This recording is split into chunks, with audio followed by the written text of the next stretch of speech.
नमस्कार मित्रांनो, बीड जिल्हा हा महाराष्ट्रातील प्रमुख मोठ्या जिल्ह्यांपैकी एक जिल्हा आहे।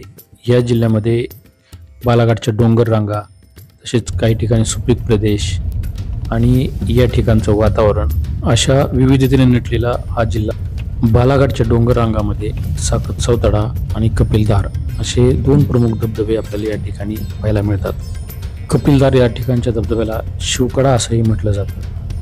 कपिलधार हे ठिकाण धुळे सोलापूर महामार्गावर असून बीड शहरापासून 18 किलोमीटर अंतरावर आहे, तर मांजरसुंबा गावापासून 3 किलोमीटर अंतरावर आहे। कपिलधार हे ठिकाण बालाघाट डोंगर रांगामधील खोल अशा दरीमध्ये वसलेले एक बीड जिल्ह्यातील प्रमुख पर्यटन स्थळ आहे। या ठिकाणी आपल्याला बीड, केज, सरमकुंडी, धाराशिव जिल्हा, त्याचबरोबर पाटोदा या 4 ठिकाणावरून या ठिकाणी आपल्याला येता येतं। कपिलधार या ठिकाणी संत शिरोमणी मन्मथ स्वामी यांची संजीवन समाधी असून ते वीर शैव समाजाचे महान संत आहेत। या ठिकाणी आपल्याला वाहन पार्किंग करून पुढं मंदिराकडे जाता येतं। कितीला आहे नारळ? चांगला द्यायचा जरा, काढा एक मोठा बघून। पैसे परत द्यायचे का आताच? चपला कुठे सोडायचे? तिकडे जात नाहीत चपला सोडायचे काय? चल मायडे।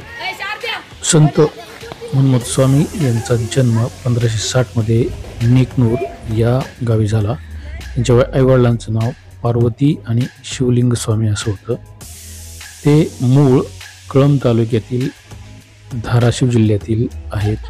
आता आपण मंदिराच्या मूळ प्रांगणात पोहोचलेलो आहोत। आपल्या समोरच मंदिराचं मुख्य प्रवेशद्वार आहे। या ठिकाणी आपण बघू शकता सर्वत्र जे छोटे छोटे विक्रेते आहेत त्यांचे स्टॉल्स आहेत। आपण समोर बघू शकता या ठिकाणी आपल्याला श्री मन्मथ स्वामी देवस्थान कपिलधारचा बोर्ड दिसेल। या ठिकाणी आपल्याला संजीवन समाधी मंदिराचं शिखर आणि झेंडा या ठिकाणी आपल्याला दिसत आहे।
संत शिरोमणी मनमथ स्वामी यांनी वयाच्या 53 वर्षी जिवंत समाधी घेतली। या समाधीवर शिवलिंग आहे। आता आपण जाणार आहोत शिवकडा धबधब्याकडे। या धबधब्याला कपिलधार धबधबा म्हणून ओळखलं जातं। कपिलधारची ओळख मराठवाड्यातील छोटे महाबळेश्वर अशीही आहे। या ठिकाणी महाराष्ट्र, कर्नाटक, आंध्र प्रदेश इत्यादी राज्यातील वीरशैव समाजाचे भक्त या मंदिरात सतत भेट देत असतात।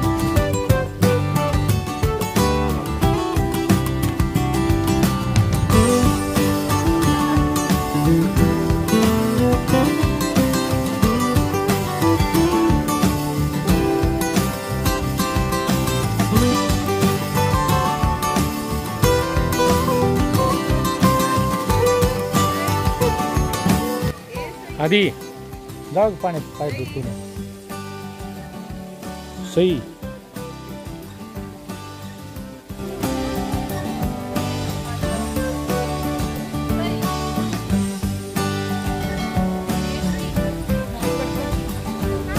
आधी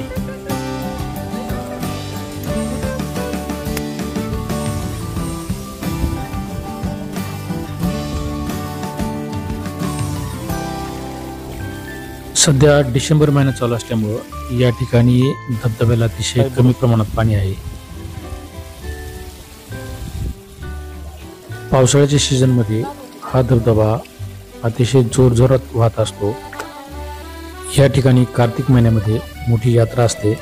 तसंच श्रावण महिन्यामध्ये मोठ्या प्रमाणात भाविक या ठिकाणी दर्शनासाठी येत असतात। श्रावण महिन्यामध्ये या ठिकाणी भरपूर प्रमाणात पाणी असतं। त्याचबरोबर आसपासचा जो डोंगराचा भाग आहे या ठिकाणी मोठ्या प्रमाणात हिरवळ असते।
चॅनलवर जर तुम्ही नवीन असाल तर चॅनलला सबस्क्राईब करा, व्हिडिओला लाईक करा आणि शेअर करायला विसरू नका।